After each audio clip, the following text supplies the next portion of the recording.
আজকে করিনি, আমি অনলাইনেই করেছি 7 তারিখে জমা।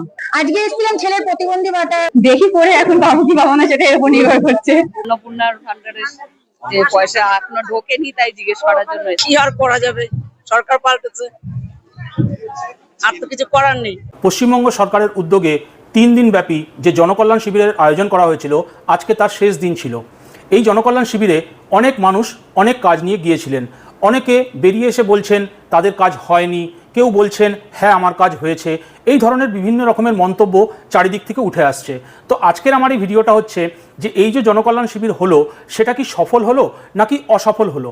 এই জনকল্যাণ শিবিরের তুলনা মানুষে দুয়ারে সরকারের সঙ্গে করেছিলেন এবং আশা করেছিলেন যে তাদের যে সমস্যা, অন্নপূর্ণা ভাণ্ডার হোক, বার্ধক্য ভাতা হোক, বিধবা ভাতা হোক বা প্রতিবন্ধী ভাতা হোক, আয়ুষ্মান ভারত কার্ড হোক, এই ধরনের যার যত রকমের সমস্যা আছে সব সমস্যার সমাধান এই জনকল্যাণ শিবিরে হবে, এটাই মানুষ আশা করেছিল।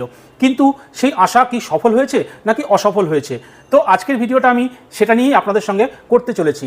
দেখুন, যদি আপনার মনে হয় হ্যাঁ আপনার কাজ হয়েছে, তাহলে আপনি কমেন্ট সেকশনে জানান, তাহলে সবাই উপকৃত হবে যে আপনার এই কাজটি ছিল, সেই কাজটি হয়েছে। যদি আপনার কাজ না হয়ে থাকে তাহলে কেন হয়নি সেটাও আপনি কমেন্ট সেকশনে জানাতে পারেন। আমি কিছু ভিডিও ক্লিপ আপনাদেরকে দেখাবো যেগুলো মানুষ তাদের বক্তব্য তুলে ধরেছেন। আপনারা জানেন যে সমস্ত বিধানসভা কেন্দ্রের যে বিধায়ক ছিলেন তারা এই জনকল্যাণ শিবিরগুলোতে ভিজিট করেছিলেন। তো এখানে ডক্টর শঙ্কর ঘোষ মহাশয় উনি কি বলেছেন আমি সেটাও আপনাদেরকে দেখাবো। তাছাড়াও আয়ুষ্মান ভারতের কার্ড যে পাওয়া যাবে সেটা কারা পাবেন কারা পাবেন না সেটাও আমি আপনাদেরকে এই ভিডিওতে দেখাবো। বন্ধুরা দেখুন, কিছু ভালো কিছু মন্দ এটা নিয়েই আমাদের পৃথিবী, তাই না?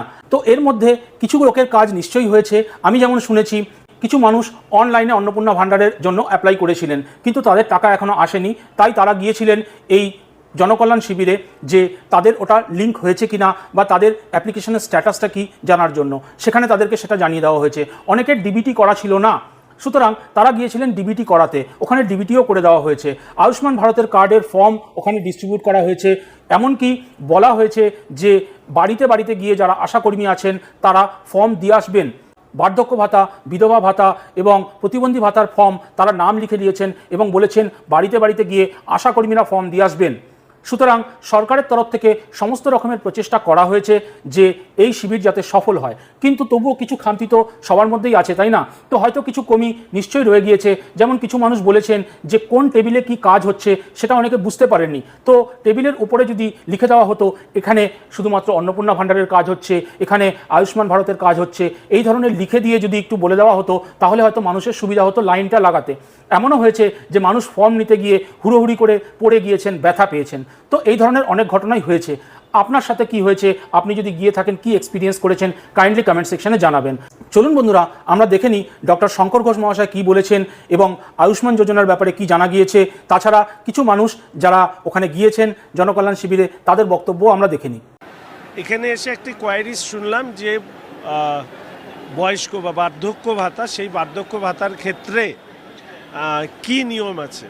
তো ওনাদের পক্ষ থেকে যেটা জানানো হলো, কমিশনার সাহেব বললেন এসসি এসটি সম্প্রদায়ভুক্তদের ক্ষেত্রে ফর্ম দেওয়া হচ্ছে বয়স্ক বা বৃদ্ধ ভাতার জন্য, কিন্তু যারা জেনারেল কাস্ট তাদের ক্ষেত্রে বলা হয়েছে সাদা কাগজে আবেদন করতে, সাথে ভোটার কার্ড এবং আধার কার্ড জুড়ে দিয়ে এখানে জমা করতে।